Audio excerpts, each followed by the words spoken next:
అత్యంత ముఖ్యమైన ఘాట్ ధర్మపురికి భక్తులు భారీ సంఖ్యలో తరలివస్తున్నారు. ముందు రోజు రాత్రే ఇతర ప్రాంతాల నుంచి వచ్చి పుష్కర స్నానాలు ఆచరిస్తున్నారు. పిండ ప్రదానాలు, గోదావరి హారతులు ఇస్తూ నదీ తీరమంతా పండుగ వాతావరణం నెలకొంది. ధర్మపురి పుష్కర ఘాట్లో ప్రస్తుత పరిస్థితిని మా ప్రతినిధి గోపాలకృష్ణ అందిస్తారు. ఎప్పుడెప్పుడు అని ఎదురు చూస్తున్న గోదావరి పుష్కరాలు రానే వచ్చాయి. కొద్దిసేపటి క్రితమే ధర్మపురిలో ముఖ్యమంత్రి కేసీఆర్తో సహా పీఠాధిపతులందరూ పుష్కరాలను ప్రారంభించారు. పుష్కర స్నానం చేసి పుష్కరాలను ప్రారంభించిన తర్వాత భక్తులందరూ లక్షలాదిగా వచ్చి పుణ్య స్నానాలు చేస్తున్నారు. ప్రస్తుతం మనం ధర్మపురి గోదావరి తీరంలో ఉన్నాం. ధర్మపురిలో ఇప్పటికే చాలామంది భక్తులు నిన్న రాత్రి నుంచే చేరుకుంటున్నారు. లక్షలాదిగా భక్తులు వచ్చి పుణ్య స్నానాలు చేస్తూనే ఉన్నారు.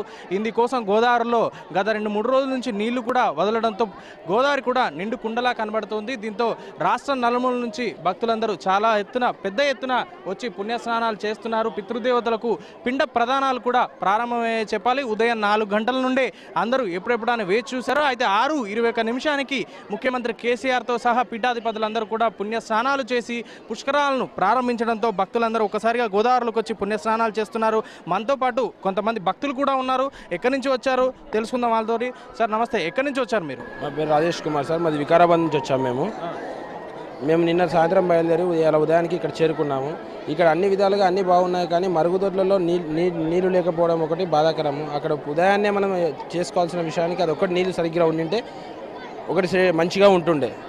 మీరు చెప్పండి, పుష్కరాలు అంటే 12 ఏళ్ళకి ఒకసారి వచ్చే పండుగ, ఎలా అనిపిస్తుంది మీకు? చాలా ఆనందంగా ఉందండి. మా షాద్ నగర్, మాది కొందూరు మండల్, అక్కడ నుంచి వచ్చాము. నిన్న బయలుదేరాము, నిన్న మార్నింగ్ వచ్చాము. చాలా ఆనందంగా ఉంది మాకు. మొత్తంగా పుణ్య స్నానాలు చేసేందుకైతే భక్తులు ఎగబడుతున్నారనే చెప్పాలి. గోదావరిలో నీళ్లు కూడా పుష్కలంగా ఉండడంతో పుష్కరాల కోసం చాలా పెద్ద ఎత్తున ధర్మపురికి చేరుకుంటున్నారు.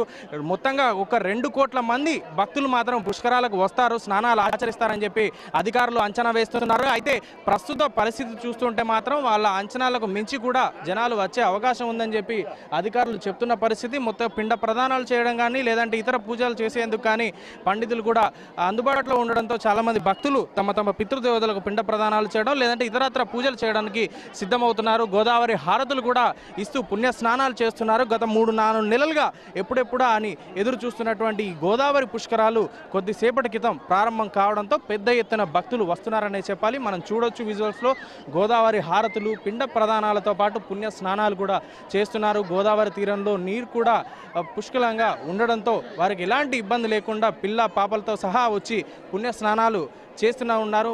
మనం చూడొచ్చు పిండ ప్రదానాలు, పుణ్య స్నానాలు, గోదావరి హారతులు, ఇదంతా గోదావరి తీరంలో కనబడుతున్న అద్భుతమైన సందడి, భక్తుల సందడి. మొన్నటి వరకు ఇక్కడ గోదావరి తీరం ఎడారిగా ఉండేది. అయితే ఇప్పుడు నీళ్లు రావడంతో, పుష్కరమైన నీళ్లు రావడం, నిండుకుండలా గోదావరి మారింది. పుష్కర సమయం కూడా రావడంతో చాలామంది భక్తులు వచ్చి పుణ్య స్నానాలు ఆచరిస్తున్నారని చెప్పాలి. రాష్ట్ర నలుమూలల నుండి ముఖ్యమైన ఘాటైన ధర్మపురి క్షేత్రానికి కోట్లాదిగా భక్తులు వస్తారని, 2 కోట్లకు పైగా భక్తులు వస్తారని చెప్పి అధికారులు కూడా అంచనా వేస్తున్న పరిస్థితి. మరోవైపు ఇక్కడున్న ధర్మపురి లక్ష్మీనరసింహస్వామి దేవాలయంలో కూడా ఏర్పాట్లు పూర్తయ్యాయి. రాత్రి నుంచి భక్తుల సందడి మొదలైంది.